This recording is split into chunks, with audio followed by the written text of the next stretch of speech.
Let me tell you something that really made me stop and think during my time learning about Islam. One day I asked a simple question. I said, all right, I understand Muslims believe in God. I understand they follow the Quran. But why do I keep hearing the name of Prophet Muhammad everywhere? I mean, everywhere. Every time someone mentioned him, they would say, peace be upon him. Every time they talked about how to live life, his example came up. How he treated people, how he spoke, how he handled difficulty. And after hearing that over and over again, I finally asked one of the brothers, why is his example such a big deal in Islam? And the answer I got made a whole lot of sense. He said, Steve, the Prophet Muhammad is considered the perfect role model because he showed people how to live the message of God in real life.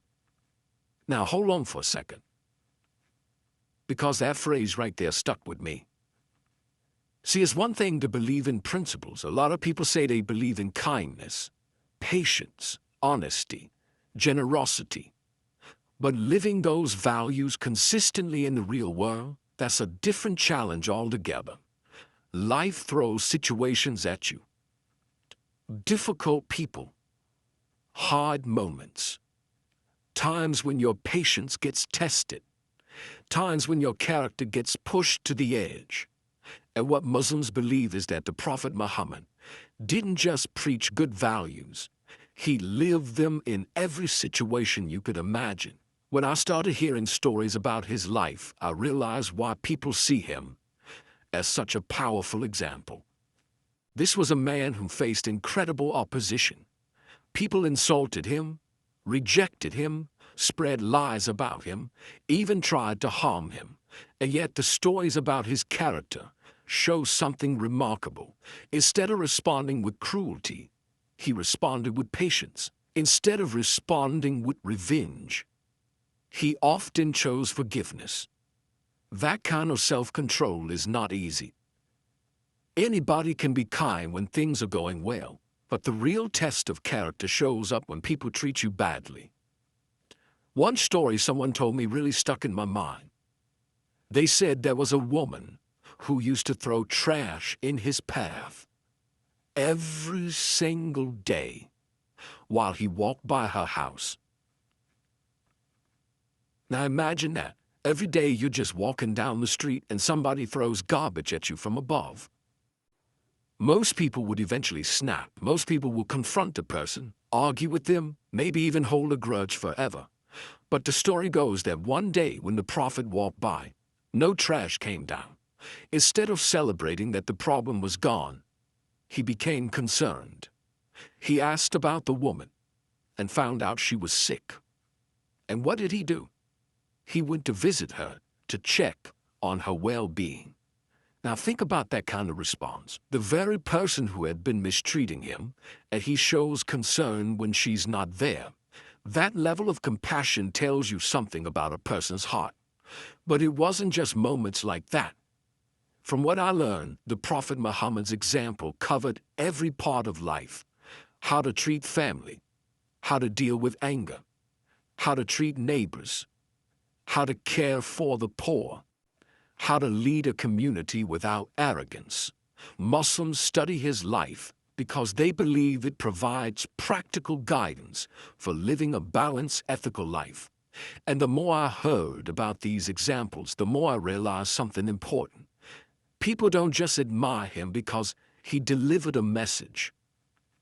They admire him because he lived that message in a way that ordinary human beings could learn from. And once I started learning more about how he treated people in everyday life, that's when I really began to understand why so many people see him as the perfect role model. Now, after hearing that first story, I started getting more curious about how the Prophet Muhammad actually lived day to day. Because anybody can have one or two impressive stories told about them. History does that all the time. People highlight the best moments and ignore the rest. But what really determines whether someone is a true role model is how they behave consistently in ordinary life, not just the big moments, but the everyday moments. So I started asking about how he treated the people closest to him. His family, his friends, the people who were around him every single day, because that's where you really see someone's character. Anybody can look good in public. Anybody can put on a face when the crowd is watching. But your real character shows up at home, with the people who see you when you're tired, stressed, or dealing with problems. And one of the brothers said something that really surprised me. He said, "Steve, the Prophet Muhammad used to help with housework." Now, at first that might sound like a small detail, but think about the time period we're talking about. 1400 years ago in Arabia, society was very different. Leaders weren't expected to sweep floors or mend their own clothes. But according to the reports about his life, the Prophet would help around the house. He would sew his own clothes if they were torn. He would assist his family with daily tasks, and when I heard that, I thought to myself, that says a lot about humility. See, real leadership isn't about putting yourself above everyone else. It's about showing people that dignity exists in serving others. And the stories about the Prophet Muhammad constantly point back to that humility. Even though he was the leader of a growing community, even though people respected him deeply, he never carried himself with arrogance. He sat among people as one of them. If a stranger walked into a gathering, they sometimes couldn't even tell which person was the leader. Now, that kind of humility is rare, because when people gain influence, recognition, or authority, the ego usually grows with it. But the stories I kept hearing about the Prophet Muhammad show the opposite pattern. The more responsibility he carried, the more humble he remained. And then we talked about how he treated children. That part really touched me, because how a person treats children says a lot about their heart.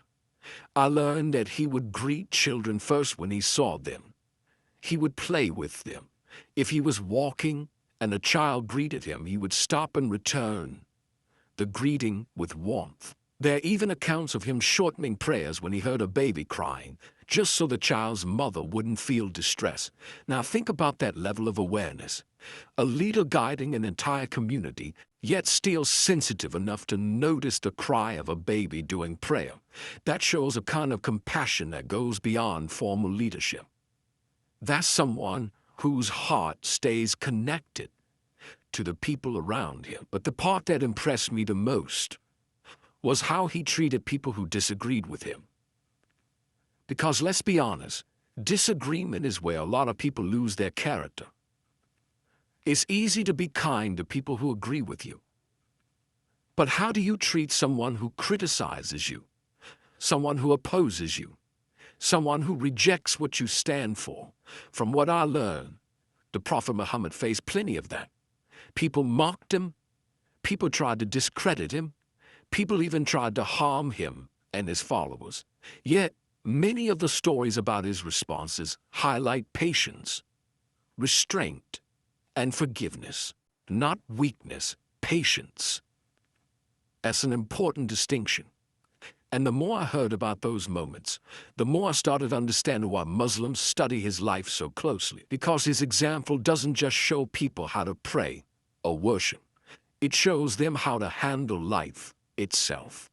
And the deeper I looked into those examples, the more I realized there was another dimension of his character that really explains why people consider him such a complete role model. Now, the more I kept learning about the life of the Prophet Muhammad, the more I started realizing something that really explains why Muslims look at him as the ultimate role model. It's not just that he was kind to people. It's not just that he was patient or humble. A lot of good people in history had those qualities. What makes his example stand out is that he demonstrated those qualities while carrying an enormous level of responsibility. See, at one point in his life, he wasn't just a preacher or spiritual teacher. He was leading an entire society. Imagine that for a second. You're guiding people spiritually, you're settling disputes between families, you're making decisions about justice, you're organizing a growing community, and at the same time, you're still expected to maintain your character in every personal interaction. That kind of responsibility can easily corrupt a person if they're not grounded in strong principles. But what struck me was the way his leadership was described. Instead of ruling people with fear or power, he led with justice and mercy. Now, those two words together are important: justice and mercy. Because sometimes people lean too far in one direction. Some leaders focus only on strict rules and punishment, forgetting compassion. Others focus only on kindness and ignore accountability.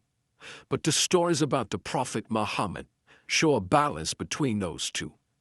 For example, when disputes happen between people, he would listen carefully to both sides before making a judgment. That kind of fairness builds trust in a community. People knew they could bring their problems to him and be heard without bias. And when decisions had to be made, they were based on principles, not favoritism. Another thing that really caught my attention was how he treated people who were weaker in society: the poor, the widows, the orphans, the individuals who often get ignored when societies start focusing only on power and success. From what I learned, he constantly reminded people to take care of them. Charity wasn't just encouraged, it was woven into the moral fabric of the community he was building. And that part really made me reflect on the modern world. Because today, success is often measured by wealth, fame, and influence. But the Prophet Muhammad's message kept bringing people back to something deeper: responsibility toward others, taking care of your neighbor, supporting those who are struggling, sharing your blessings instead of hoarding them. Now, here's something else that impressed me about his leadership style. He didn't isolate himself from the people he was guiding. Some leaders put distance between themselves and everyone else. They build walls around their authority. But the Prophet Muhammad stayed connected to the community. He listened to people. He accepted advice. In fact, there are historical moments where he consulted his companions before making major decisions. Think about that level of humility. A leader with divine guidance still showing people that consultation and listening are valuable qualities. That sends a powerful message about leadership. It shows that leadership isn't about domination, it's about responsibility. And then there's the way he handled victory. Because how someone behaves when they finally gain power reveals their true character. A lot of people remain humble while they're struggling. But when success finally arrives, that's when arrogance often appears. The Prophet Muhammad experienced that moment when he returned to the city that had once rejected him and forced him out. At that point, he had the power to seek revenge if he wanted to. But instead, what people describe is an act of forgiveness that shocked many of his former enemies. And when I heard about that moment, I realized something powerful. The reason people see him as the perfect role model isn't just because he taught good values. It's because he demonstrated those values even in the moments when most people would have done the opposite. And once I understood that part of his story, it made the final piece of the picture fall into place for me. Because the real impact of his life goes beyond history. It's about how his example still guides millions of people today. And after hearing all those stories, the patience, the humility, the leadership, the compassion, I started thinking about something that really explains why the Prophet Muhammad's example still matters so much today. Because it's one thing for someone to live an impressive life in history. History is full of remarkable individuals, but the real question is, Does that person's example still guide people centuries later? And in the case of the Prophet Muhammad, the answer is clearly yes. Every day around the world, millions of Muslims are trying to follow his example in the way they live. When they greet someone kindly, they remember how he greeted people first. When they give charity to someone in need, they remember how he constantly encouraged generosity. When they try to control their anger, they remember the stories about his patience in difficult situations. That's something powerful when you think about it. A person's character echoing across generations like that. 1400 years have passed, yet people still study the details of his life to understand how to handle everyday situations, how to treat family members, how to be fair in business, how to remain humble even when life gives you success. And what really struck me during my learning was how complete that example is. See, sometimes when people look for role models, they only find examples in one area of life. Maybe someone is a great spiritual teacher, but not deeply involved in society. Maybe someone is a strong leader, but struggles with personal humility. But the Prophet Muhammad's life seems to touch every dimension of human experience. He was a spiritual guide teaching people about their relationship with God. He was a family man showing kindness and patience at home. He was a community leader organizing society around justice and responsibility. He was a friend who cared about the people around him. That combination is what makes the example so relatable for ordinary people. Because no matter what role someone has in life, parent, neighbor, worker, leader, student, there's something in his life that they can learn from. But the part that impressed me the most was how much emphasis Islam places on character. Not just rituals, not just rules, but character. I kept hearing a saying attributed to the Prophet Muhammad, where he explained that his mission was to perfect good character. Think about that statement for a second. Out of all the things a person could emphasize, he pointed to character, honesty, patience, kindness, humility, integrity. And that idea really resonated with me. Because when you look at the problems people face in the world today, a lot of them come down to character. Dishonesty in business, arrogance in leadership, anger and disrespect in everyday interactions. Imagine how different society would look if more people focused on strengthening their character the way the Prophet Muhammad encouraged. The more I reflected on that, the more I realized why Muslims feel such a deep connection to his example. It's not just admiration for a historical figure. It's appreciation for someone who showed what living with integrity actually looks like. And that's the real meaning behind calling him a perfect role model. Not that he was superhuman, not that he lived an easy life, but that in the middle of real challenges, real conflict, real responsibility, he demonstrated the kind of character that people aspire to have. And when millions of people across the world look to that example every single day, trying in their own small ways to bring a little more patience, fairness, generosity, and humility into their lives, that's when you start to understand the lasting impact of his legacy.